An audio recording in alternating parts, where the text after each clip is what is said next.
Hey everybody, Pat Mesiti here, and it's Thursday night, and tonight we have got an exceptional, extraordinary message for you guys. Matter of fact, most of you already know that our world is heading to an economic, storm, holocaust, disaster. I mean, we're spiraling down this road to cashless society, digitally control. I mean, we're spiraling there faster than you can say World Economic Forum.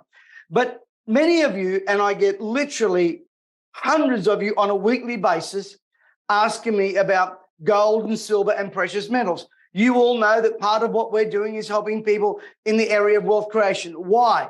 Because I'm telling you right now, the banksters, the gangsters, the international mafia fund does not have your best interest in sight. They want you to own nothing.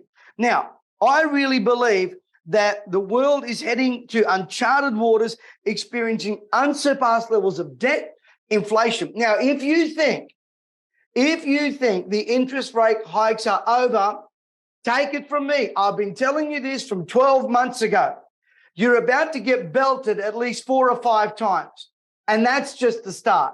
They're coming after your super. Many of you are already struggling with your super. Tonight, we're going to be providing some answers for that. They're coming after your pension. For those of you that are in pensions, believe you me, they're not there to make it go up. They, being they, as you know who the they are, the Labor Party and many of the other, puppets, because they're not the ones pulling the strings, are committed to seeing you own nothing, and you have to be happy. Well, we're not happy, and we're not content with owning nothing. You see, I really believe that this economic storm and the loss of value of money, I mean, you got to think about this.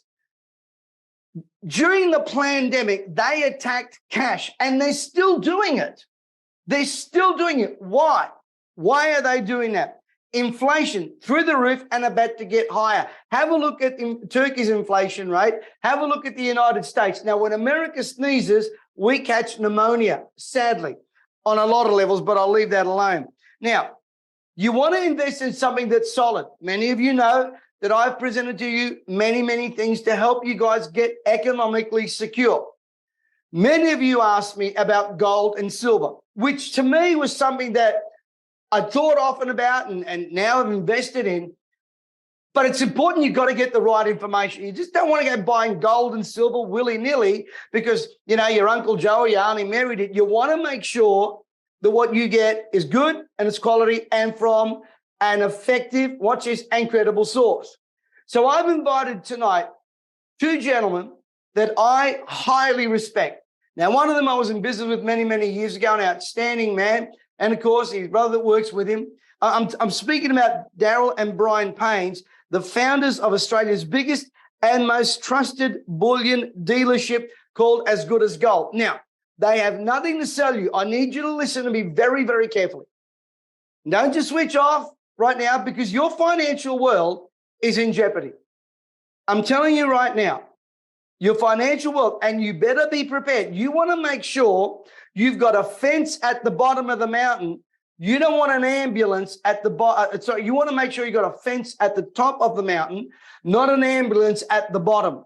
Because I can assure you, the paramedics on this watch and the practitioner out there that want to kind of try and resuscitate you financially don't have your financial future in their heart. What they have is control. Now, Brian and Daryl tonight are going to share with you about silver and gold and precious metals. I'm going to turn this over to them. I need you to get a pen and paper. Go get it now. By the way, they've got nothing to sell you. This is not a selling thing at all. However, at the end, if you want to speak to these gentlemen, and I highly recommend you do, they are willing to give you a free consultation. Now, don't jump the gun and say, can you give us the contact now? I need you to listen. I want you to learn, and then we want you to earn. So without further ado, these 2 outstanding gentlemen, and I call them gentlemen, Daryl, I ring Daryl almost on a monthly basis. Say, where do I buy? What do I do? I pick his brain, and he's here and his brother Simon today to share with you about silver, gold, and precious metals. Over to you, gentlemen. By the way, thanks so much for taking your time. Oh, look, thanks, Pat. Thanks, Pat. Yes, thanks so much for the invitation, mate. Look, I think what I'd like to do, because I think this is really important, what I'd like to do is go back to the start of it all, I guess, which was when I connected with my lifetime mentor now and mentor of Pat Mesiti, of course, Peter Daniels. And I was looking to run a meeting. I wanted to run a meeting for a group of entrepreneurs. And I thought, who other than Peter Daniels to speak? I mean, he was regarded as one of the best presenters in the world, a gentleman by the name of Dr. Norman Vincent Peale, who wrote the book, The Power of Positive Thinking, had referred to Peter Daniels many times as the best platform speaker in the world, at his best. And I just thought, this guy's an Adelaidean, so I'd like to connect with him. And that's what happened. I made a phone call. I connected with Peter Daniels, met him in his office, and we chatted, and he agreed to do a presentation for me. However, he asked me a question that really was difficult for me to answer. And he said, Daryl, do you know the difference between currency and money? And he said, I need to ask you that because we're going to be talking about all of these guests of yours enhancing their income. So do you have any understanding of money? Do you know the difference between currency and money? I thought I was a man of the world, Brian. I really did. And I'm sitting in front of a multi-millionaire, and I didn't know what he was asking me. So I said, Peter, I said, Peter, I think they're currency, money, I think they're both the same. I always referred to currency as money. And he said, looked at me eyeball to eyeball and said, Daryl, wrong answer. That took me back. And so he said at that point, Daryl, pulled out an American dollar, waved it in front of me and said, Daryl, this is currency. And this has lost approximately 90% of its value since 1971 when measured against gold, real money. Okay, so he continued to say that currency loses value over an extended period of time. He then lifted up a gold coin, pulled out of his pocket, waved it in front of me and said, Daryl, this is money. This has gained 3,500% in value against this currency in the same period of time. So he said, knowing that, Daryl, what would you do? What would you save in, currency or money? I still stuttered, Brian, and I said, money. I got it right. He said, good answer, Daryl. Right. So that was a big learning curve for me. I had no understanding until then as to what money really was. And so what I've learned since, and it's important that the viewing audience tonight picks up on this, that we all look at the American dollar now, it's holds reserve currency status, and that's great, but we all think it's going to be there forever. It won't be there forever. In fact, there have been, over the last 5,000 years, there have been 3,800 fiat currencies. 3,800 currencies like this one here. And guess what? None of them exist today. They've all gone to zero. Not one survived. And so you look back, how could that be? I mean, you look back over the last 5,000 years, you look at Egypt. Egypt was the great nation of the world.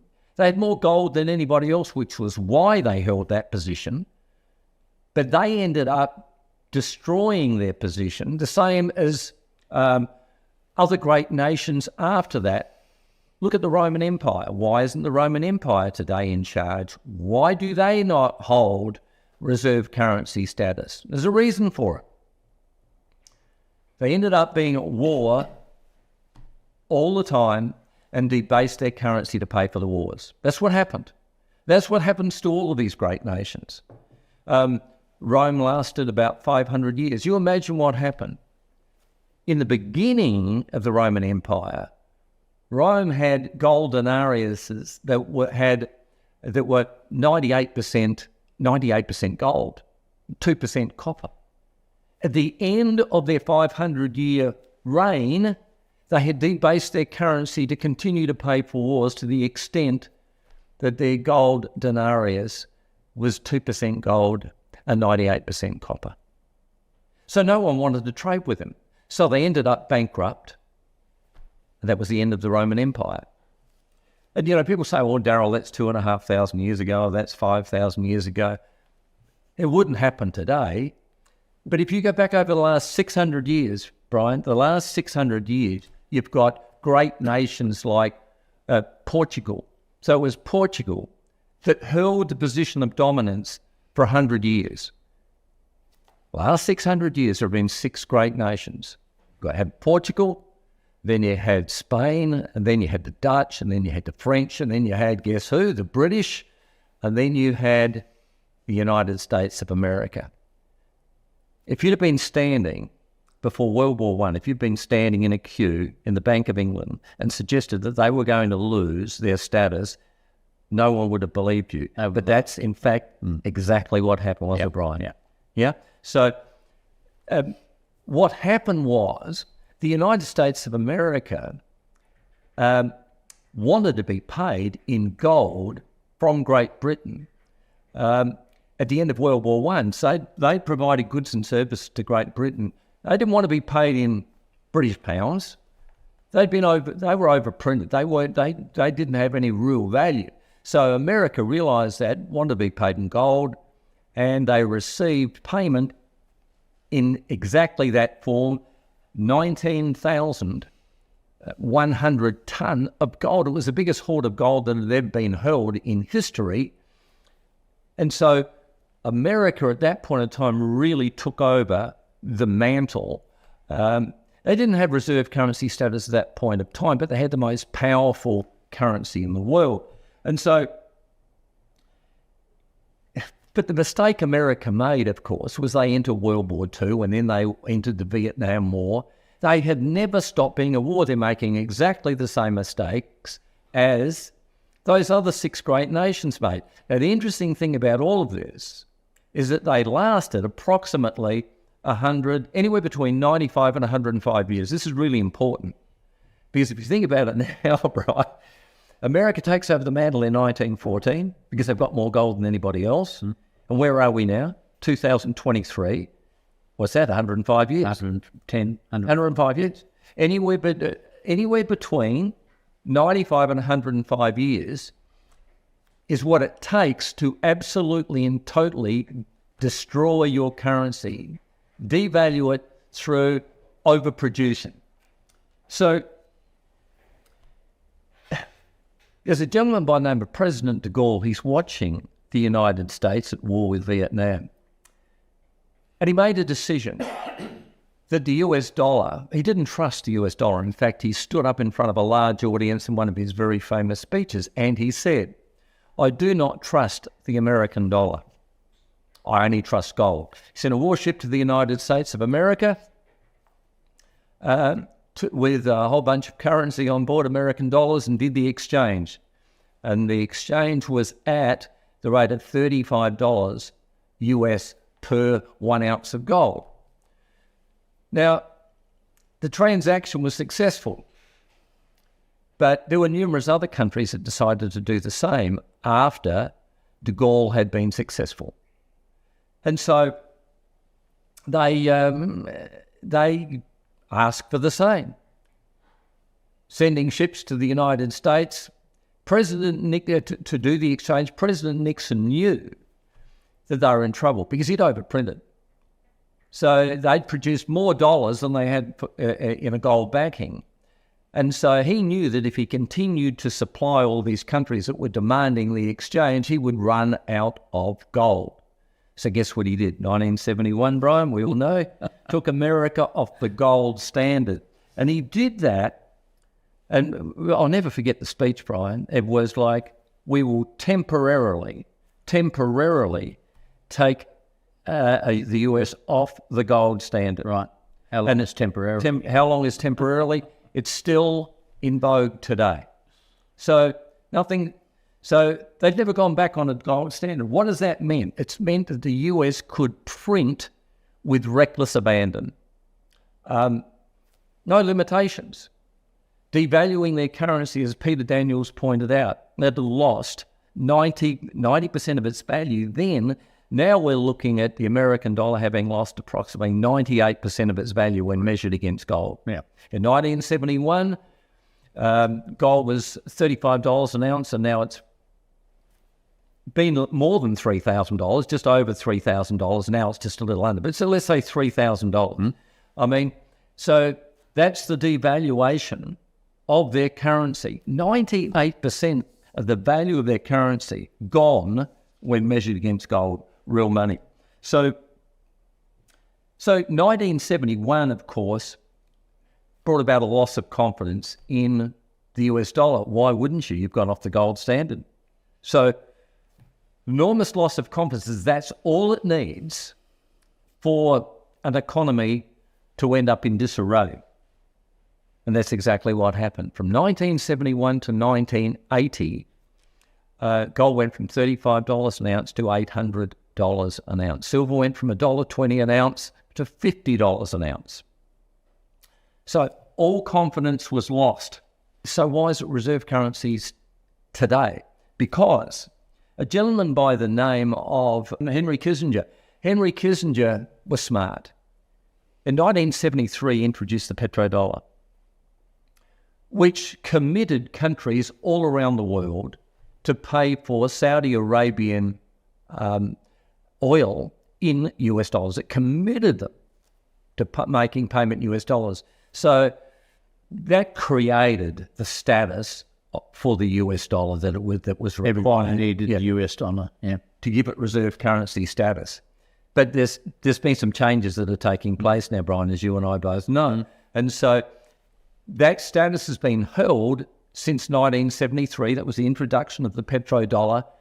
But they're starting to lose ground now, and we'll explain that in a moment. But so what tends to happen, America has never stopped printing. They have never stopped being at war. And so they continue to operate and have a printing press running at flat out speed. So here's what happened. Whenever you overprint, there is a price to pay. And in 2008, 2011, we hit a major speed bump. That was the GFC, of course. Why did the GFC come about, Brian? Because of cheap money and a printing press just rolling it off. So that I know there were stories of people who owned 10, 20 properties, and they would put down a small deposit and they would borrow or leverage a previous property that they had purchased. They'd leverage that to just so they got more capital to invest in their second property and then their third and fourth and fifth and so on. And there was nothing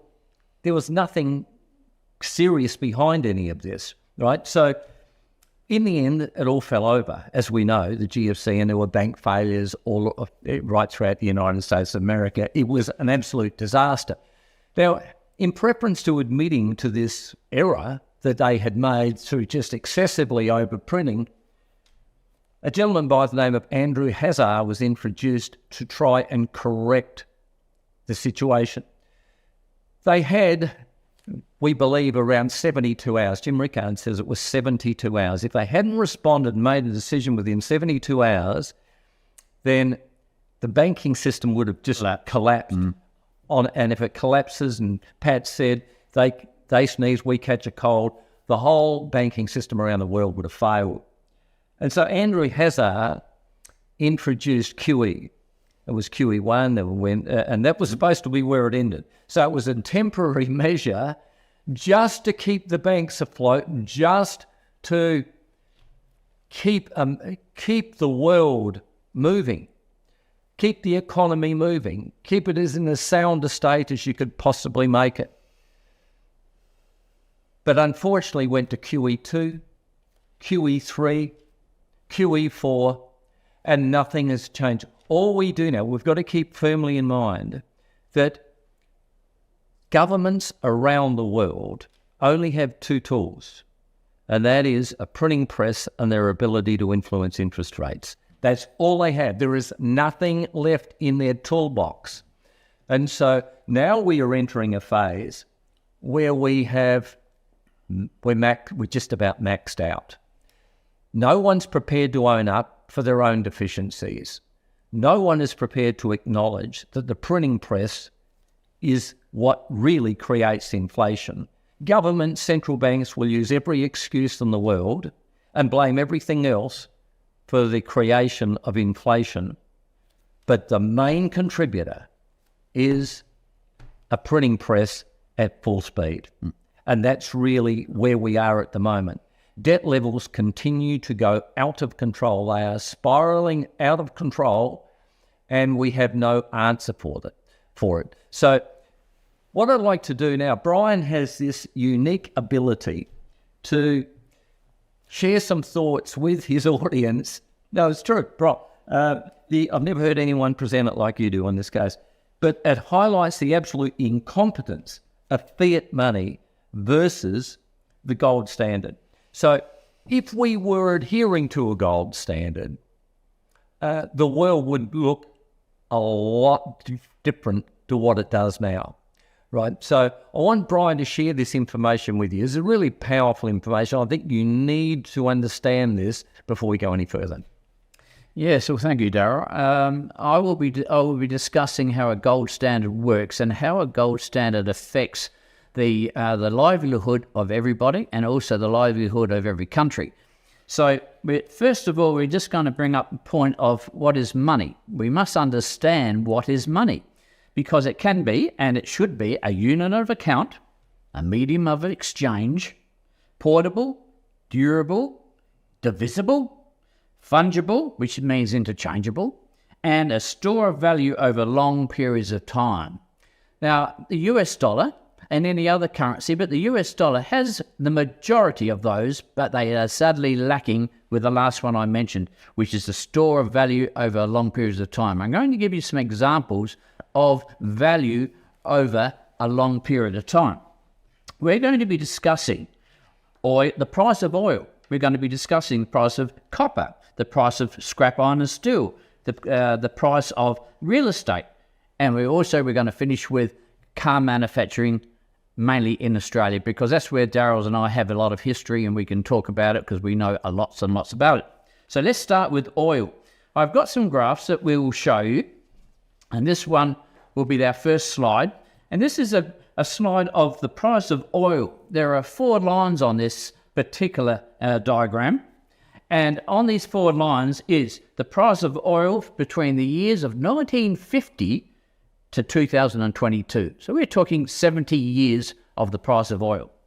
Now, the 4 lines represent Great Britain pounds, US dollars, euros, and gold. Now, you may not have picked it, but there's a line very, very horizontal. But let's look at that last bit.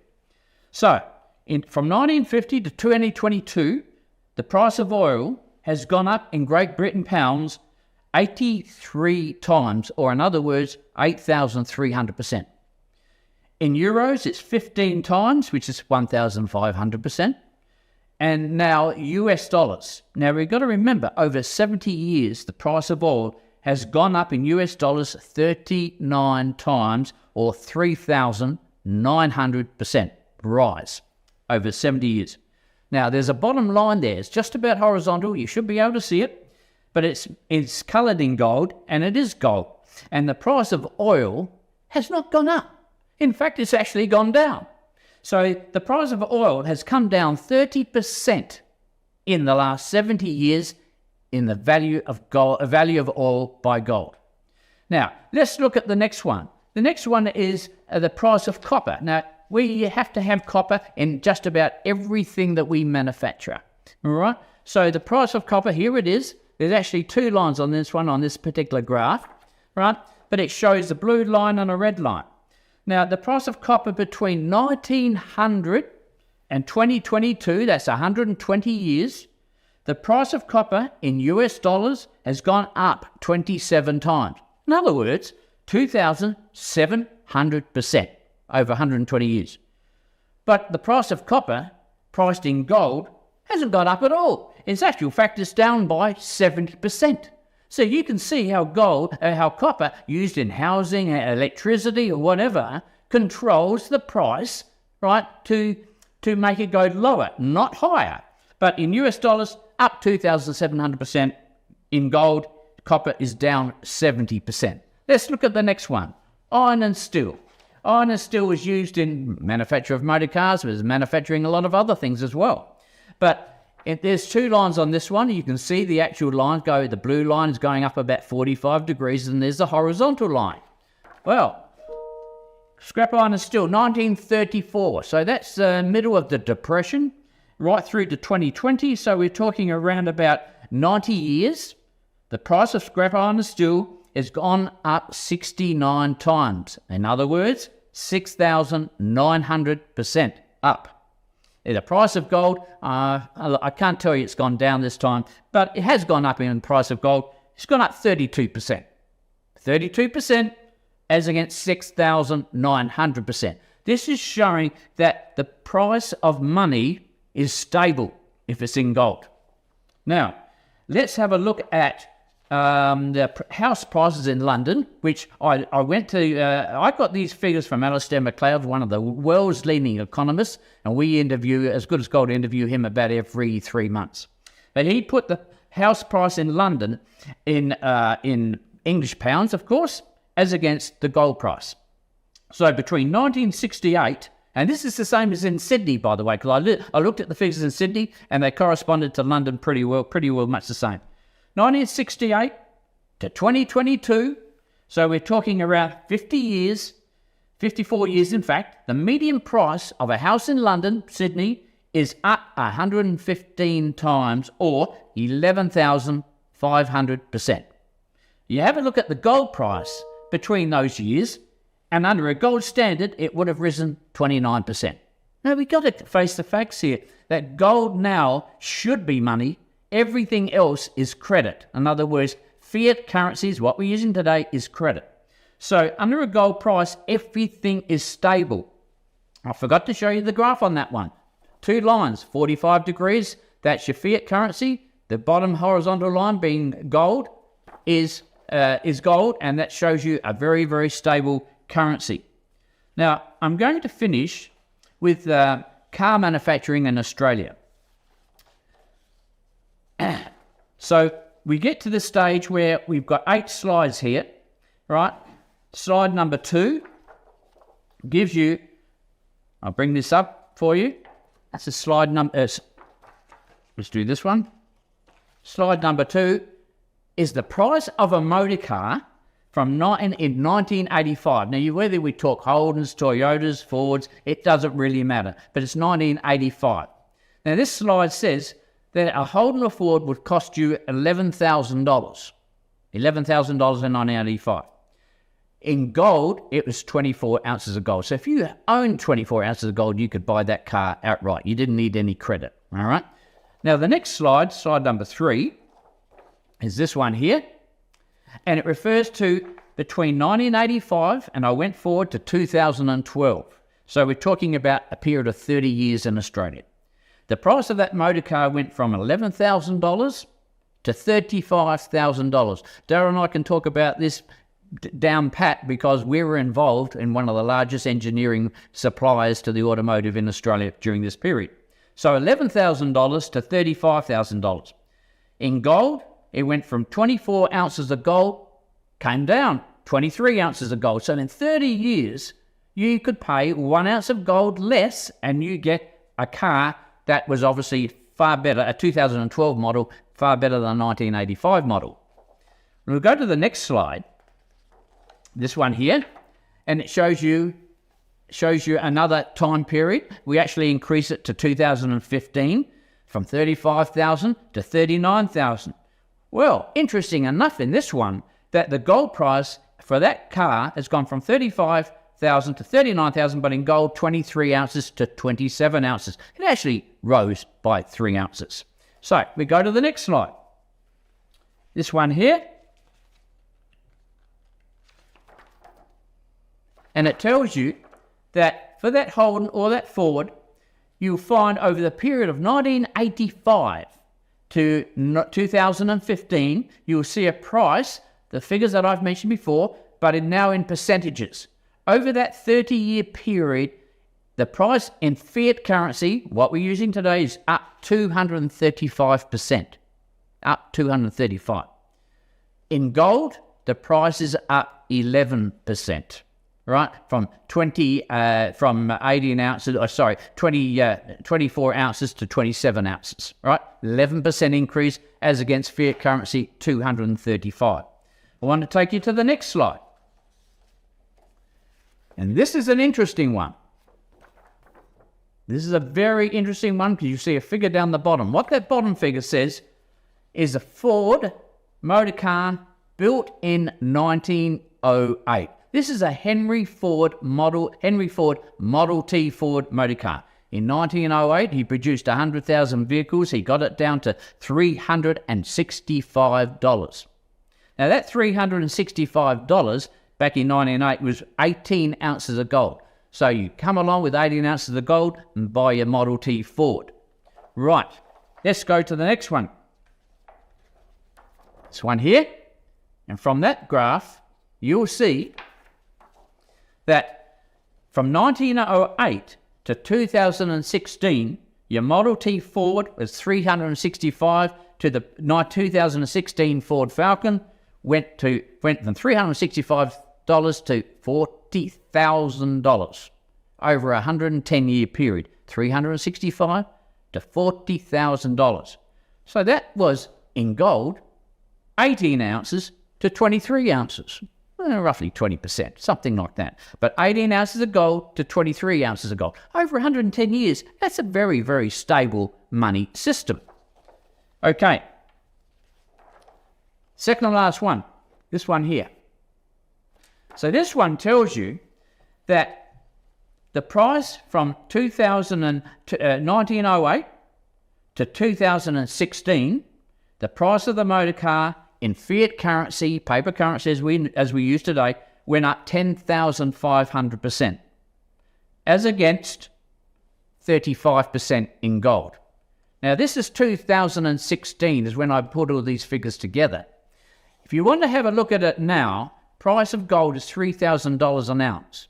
The price of the Ford Falcon, if it was built here in Australia, we stopped building in 2018-19, but it would be around $42,000. So 42,000 divided by 3,000, 14 ounces of gold. They started a Model T at 18 ounces of gold, and now it is 14 ounces of gold. Now let's look at the cars that we used to build, and we could still build them in Australia with any other manufacturer as well. It doesn't matter whether it's shoes, socks, or anything else, but manufacturing could be so vibrant in Australia if under a gold standard. But let's look at that motor car. Right, I've got figures here from 1985 when the car was $11,000. Now it's $42,000. ABS brakes all these things have been included since 1985. ABS brakes, traction control, side and front airbags, hand-free Bluetooth, digital radio, alloy wheels, air conditioning, rear window heating, power windows, CD players and USB controls, satellite navigation. You've got to remember, a Model T Ford didn't even have windscreen wipers, let alone all these things. So the bottom line, we can create and manufacture anything we like in this country as long as we have a stable currency. That currency has to be gold. So we've talked about the prices of gold under a gold standard. Now, this is the reason why Russia, and Darryl will be talking about the BRICS nations next, but this is the reason why Russia wants to see a gold standard. It wants to see that their ruble is backed by gold.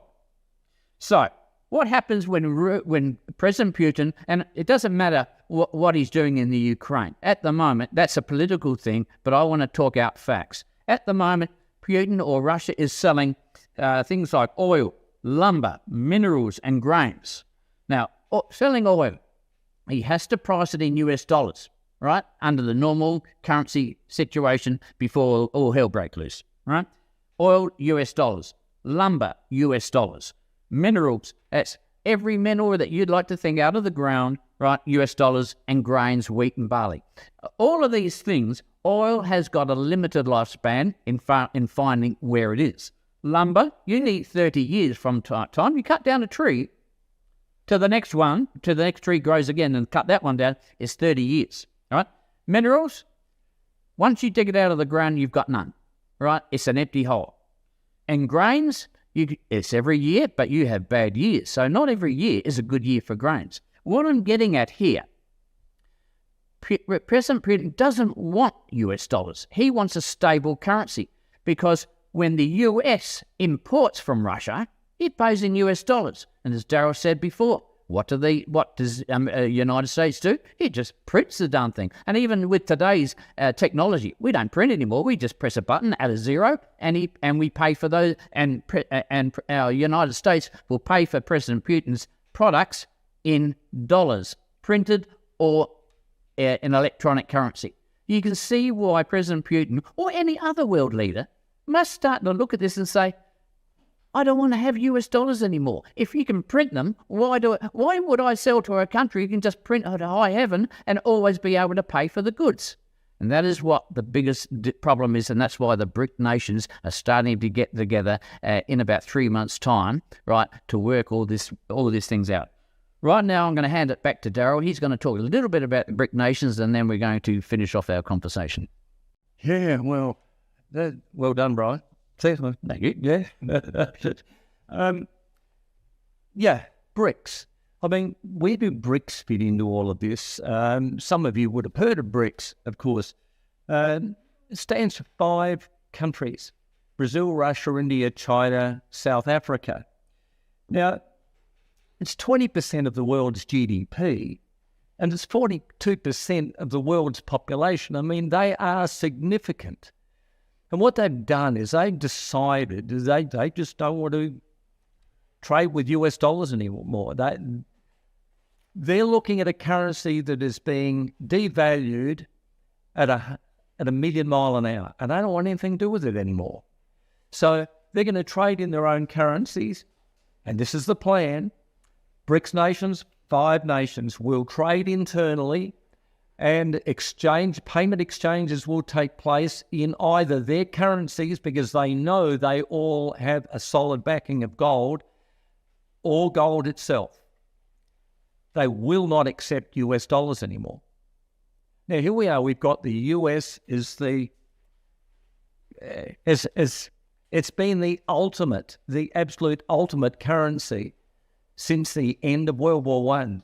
But now we've got this, once again, it's a loss of confidence. This has just continued as they continue to see, other countries continue to see that printing press just stamping out dollar notes at 100 mile an hour. So they've said enough is enough.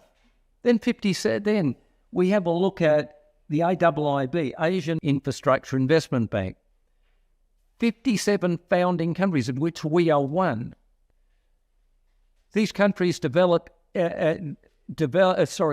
invest in developing countries all around the world. America does not participate. So once again, there's this massive pull away from the US dollar, which is currently holding reserve currency status. Now, what makes this even more concerning is that we've got Saudi Arabia, who initially established, with Henry Kissinger and the United States, they set up the petrodollar. Remember what we said before? It forced everybody, all other nations, to pay for oil in US dollars. And at that point of time, Saudi Arabia supplied something like 90% of the world's supply. It really gave the American dollar status. But now we're seeing this pull away from the dollar, and we're seeing Saudi Arabia, who are next in line to join BRICS. And this is looking as though it will take place before the end of this year.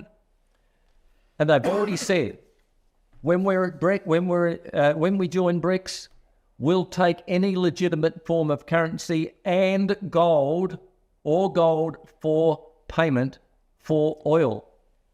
Can you believe that? It's always been the American dollar. And now they're saying we will accept alternative currencies and gold for payment of oil. That is the end of the reserve currency status that the American dollar currently holds. Absolutely no doubt about this at all.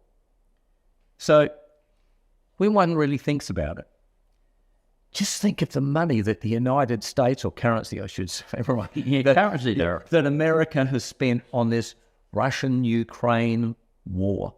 Just think of what it's cost them to support or to support the Ukraine in this war. You know, just the other day we read, didn't we, Brian? Just 6 nuclear subs that are going to be built here in Australia. 6 nuclear subs. It's a long way off yet, it's 20 years away. But in the meantime, they have to maintain the 6 inefficient subs here in Australia that we have now. Have a guess as to what it's costing Australia to maintain 6 subs of no value, no performance level at all. Guess, $22 million a day to finance the maintenance of those subs. What we're talking about here, remember we spoke before, wars cost an enormous amount of money and countries go bankrupt financing them in the process. That's what's happened to all of these other great nations, and it's happening to America and the world right now. We have never been in such a precarious position. I'm talking the world right now. And right now we're about to see a changing of the baton. All of those other great nations I mentioned, right now we're about to see a changing of the baton. America will lose its reserve currency status.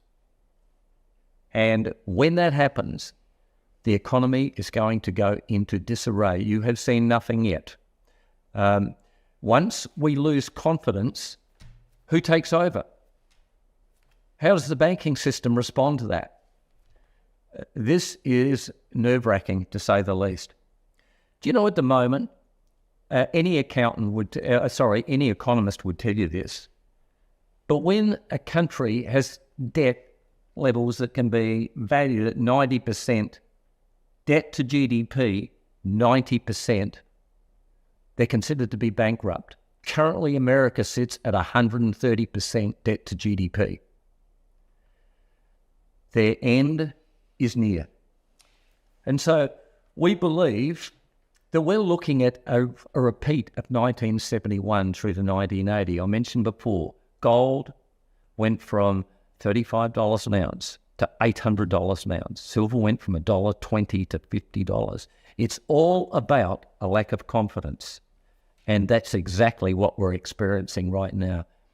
America continue to print. They continue to try and keep the economy moving.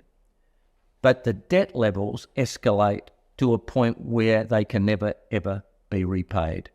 And so right now, and there is a complete misunderstanding, Brian, about gold. Most people don't understand it. Mainstream media never talk about it. They don't talk about it because gold absolutely confirms the mismanagement of fiat currency. It certainly does. Doesn't it? Yeah, right. It certainly does. And if everyone knew that gold, that currency, the American dollar, our dollar, has lost 98% of its value when measured against gold, real money, they'd flock to gold. Of course they would. And there's no money in gold for governments. There is in construction because it employs a lot of people, generates wealth, and governments love that because they tax everybody that's working within the industry. Gold doesn't employ a lot of people in real terms. So it doesn't represent value to government, but it highlights their complete inadequacies. So you never ever hear about it. But let me share a couple of thoughts with you. Just to draw a bit of a comparison between gold and real estate. because everyone thinks real estate's a great investment, and gold, a lot of people don't even think about it. Let me share this with you. I bought a house in 1980. I paid $150,000 for that house. Its value in 2023, I sold the house 10 years ago, but the value now in 2023, I know the owners of the property, it's valued at very close to $1 million.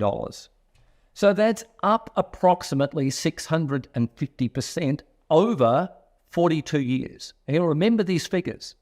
It's up approximately 650%. That sounds pretty good, 650%, but it's over 42 years. You know, somebody sells a property for $1 million, they say, well, and they only paid $150,000 for it, say 42 years ago. Wow, is that any good? But just think about this for a second.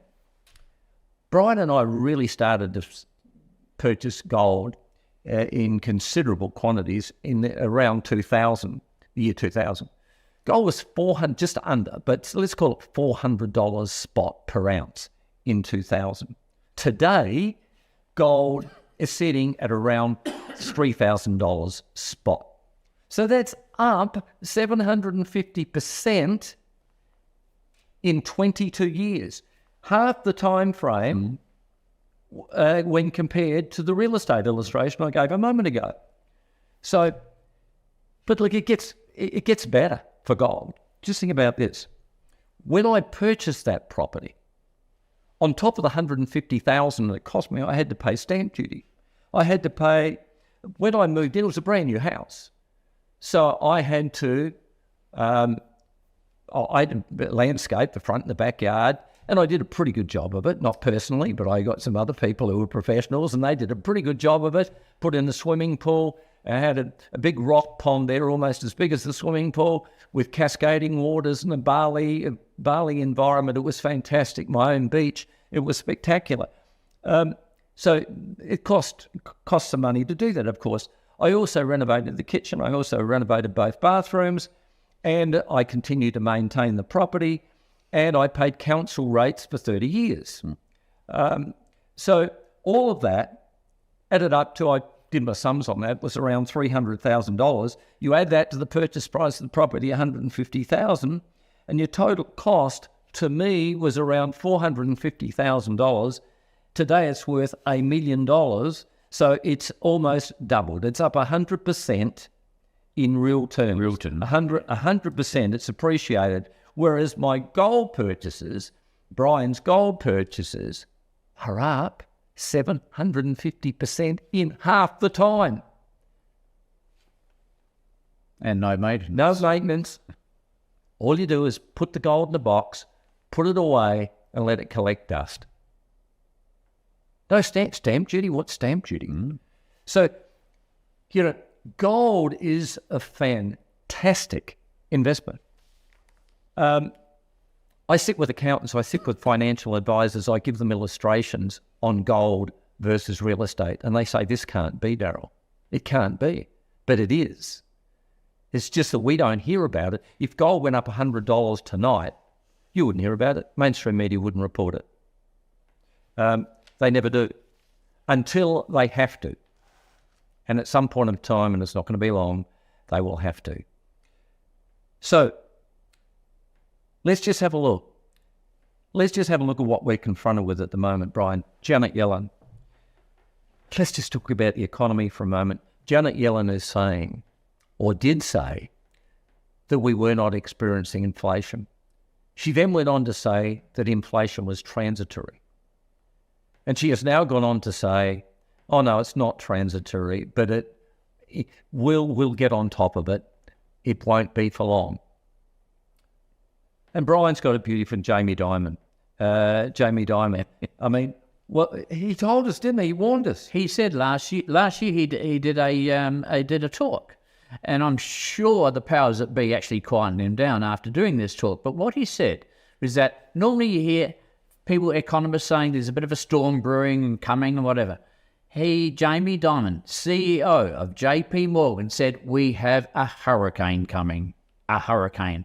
You better start putting down cement to hold you down, because at the end of the day, there's nothing worse than a hurricane, and especially when it comes to the money supply. Yeah. Yeah. You got another quote for us? I do have.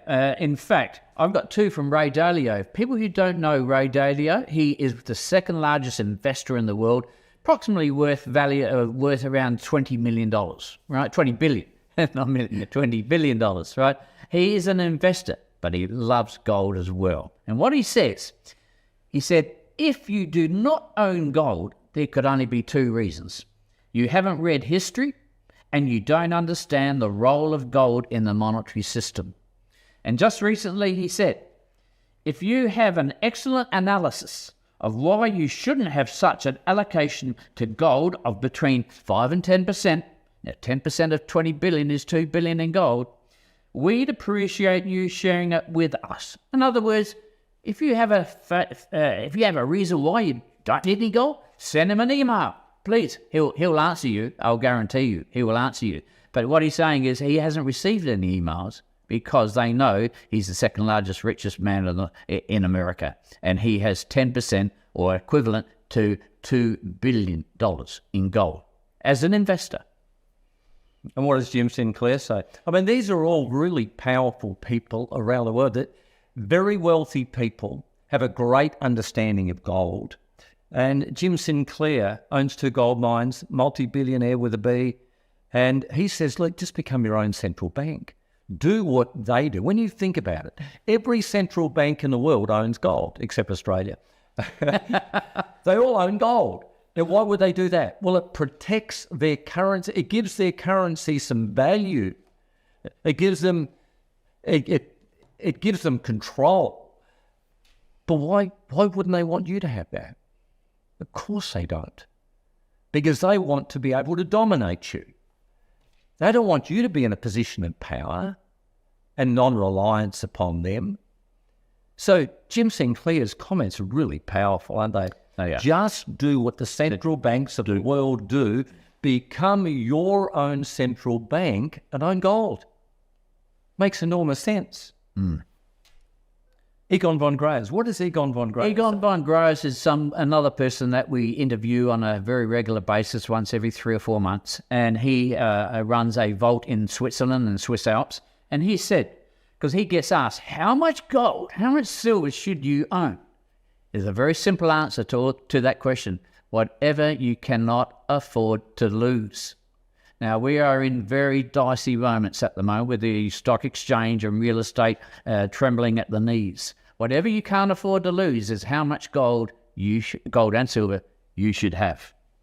And our great mentor, Peter Daniels would always say, Daryl, you need to have reserves, serious reserves. And he'd also say, I do not care what poorly executed economic decisions are made in the world tonight. Tomorrow I'll still be able to party. And why could he do that? Why could he say that?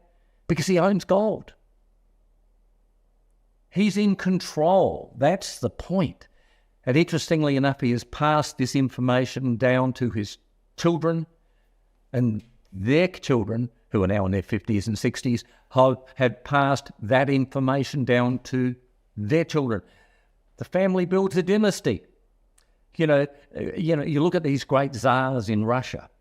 Jim Rickards interviewed a number of families, great czars, and he said, how do you invest your money? What do you put it into? And they said, it was pretty simple. We put 1/3 into land, 1/3 into fine art, and 1/3 into gold. And that's it. But they pass this information on all the way through their children and experience long-term wealth. And they pass it on to their children and their children. You can imagine over decades and hundreds of years the amount of wealth that's generated through those families.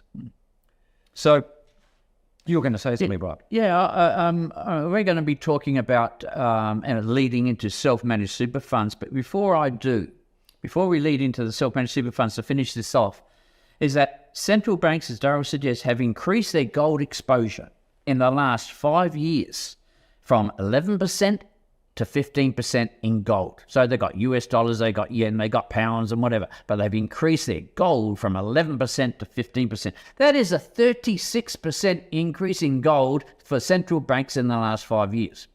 And I'm just going to read out about a dozen of them, right, from the lowest to the highest, and you can understand why these countries are doing what they're doing and who we're going to be at, what countries are going to be competing with us in the very short term. Starting from the lowest to the highest: UAE, Qatar, Egypt, South Korea, Thailand, Hungary, Brazil, Azerbaijan, Iraq, Poland, Uzbekistan, India, Kazakhstan, Turkey, China, Russia. These central banks are buying gold hand over fist. Why shouldn't you? Is my statement. Absolutely. Absolutely. Some of us are limited with the amount of money that we might have that's accessible to us. But self-managed super funds are becoming very, very popular. And why not? I mean, the governments can play with big industrial super funds. They've now added a threshold, $3 million, and they say that that's only going to affect the rich. But the important thing here is that in another 10, 15, 20 years, with the levels of inflation that we're going to experience, everybody's going to be rich. Everyone's going to be rich. So they're all going to have $3 million in their account. And so they're all going to be taxed at the rate of 30 cents in the dollar. Yeah. Right. So once again, to be in a position where you can set up your own self-managed super fund, you are taking the power and the control away from them and giving it back to yourself. And so we've got a lot of people at the moment. We've got connections with around 10 or 12 financial advisors, accountants who can assist you setting up a self-managed super fund. But yes, my recommendation would be you certainly consider that, because you can't have gold in a conventional super fund, but you can if it's in an SMSF. So Brian has an SMSF, as do I, as does Simon, as does Jared, and rest assured their kids will have the same. Yeah, exactly. I mean, it's obvious it's very expensive to live, and that's why you've joined Pat Mesiti with his group to show you ways in which you can expand on your income. But what do you do with your income? Do you put it in buying little, let's say, toys, or do you put it into something that's going to grow and is really good wealth? So when a self-managed super fund, in our opinion, should be as much as around 1/3 to a half in gold and silver. It can be more, right? It doesn't matter. Daryl mentioned 1/3, 1/3, 1/3 from Jim Rickards, and he mentioned about putting it into fine art.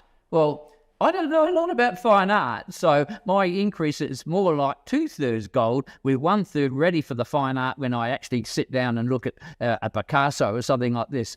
But in the meantime, you go to have a look at your industry super fund, put it all into cash, because that stock market could go down tomorrow. Just put it all into cash, even if it's for 12 months. And in this short period of time, you got the cash there, it's not going to drop, and you then start to give Daryl or myself a call at As Good as Gold Australia, all right? And we can help you find the accountant that's the closest near you, right? And all these accountants that we deal with all have very familiarity with gold and silver, and they will direct you in how much gold, how much silver, what type of gold, what type of silver, this type of thing. So I'll give it back to Daryl, but that's how a self-managed super fund should be working for you. It should have a good percentage of gold and silver.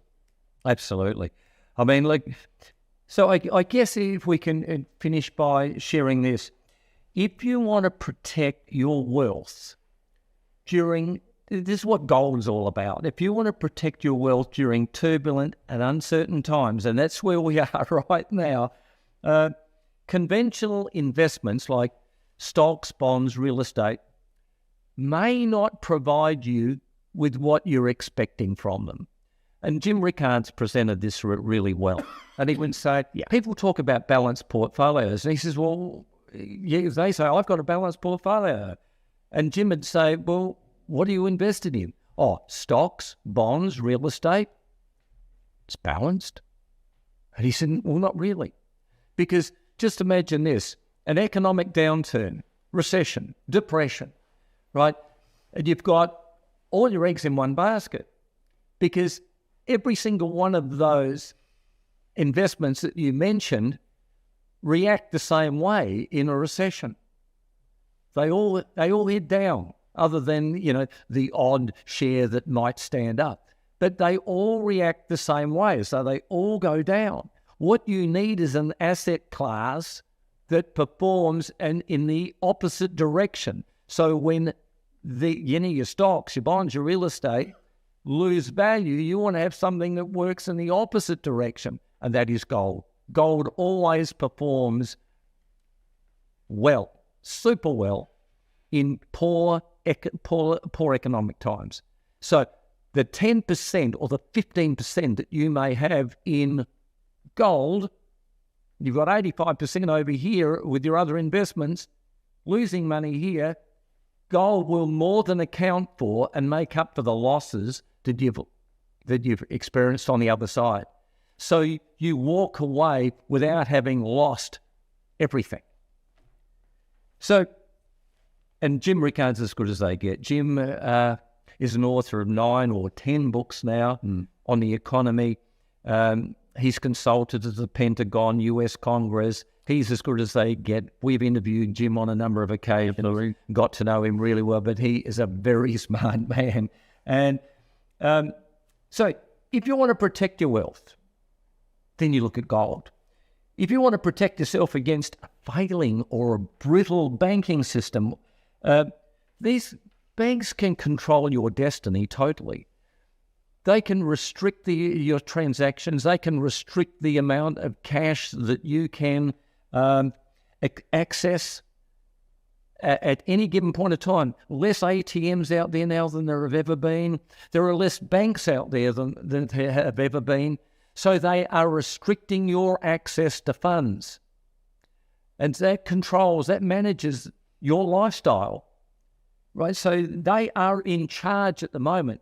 So what you need to do is buy gold. You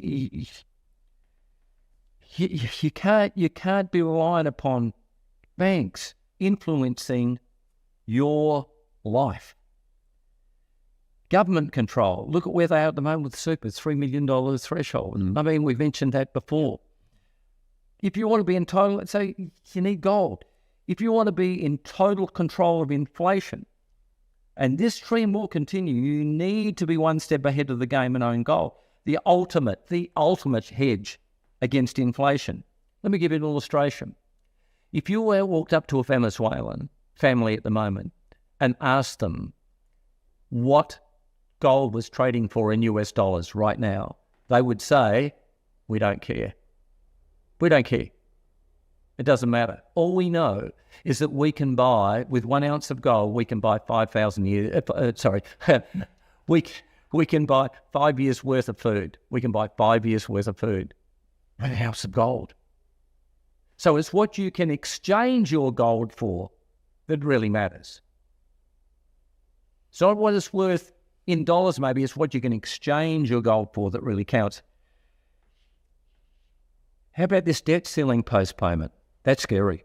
Well, it's not a threshold, it's a postponement. It's a postponement. So we're talking now about inflation, right?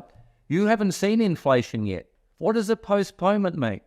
Before they'd set the new ceiling at another $1 trillion. And they'd have to work within those parameters. They have no parameters to work within anymore. So right now, their Federal Reserve can print currency with reckless abandon. They have nobody to answer to. It's totally undisciplined. If you feel as though we've seen inflation today, you're going to see a lot more of it. And the inflation figures that are being presented to us at the moment, Brian, as you and I both know, and most of our viewing audience would know, are not even anywhere near the truth.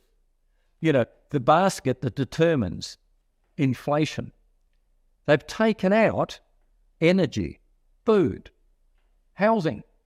They're the 3 biggest contributors to inflation. They've taken them out so they can come up with a ridiculous number like 6.9% or thereabouts. In real terms, inflation's running at 16, 17, 18% at the moment. So, you've just got to be watchful of these guys. That postponement is scary. And I repeat that. It's allowing them to crank up that printing press and print dollars with absolutely reckless abandon. This could be worse than 1971 through to 1980. You need gold. If you'd like to start to build a legacy for your children, this is what Peter Daniels has done. This is what the great czars in Russia have done. This is what very wealthy families have done. So they teach their children, give them an understanding of the value of holding gold. And that information is passed on one generation to the next, to the next, to the next. And you'll know that you established that condition in the first place, and you were responsible for your children, their children, their children, and their children experiencing a life without having to be dominated by banks, governments, because they took control of their own destiny. It's incredible information, guys. And how do we get a hold of you guys? Now I want our people, and guys, unless you got something more to add there, is there any more that you guys? Oh, we had about another hour to go, Pat. Folks, listen to me very carefully. I've known Daryl and Brian for many, many, many years and share a common mentor, Mr. Peter J. Daniels. I wouldn't have him on here if I didn't trust these guys emphatically.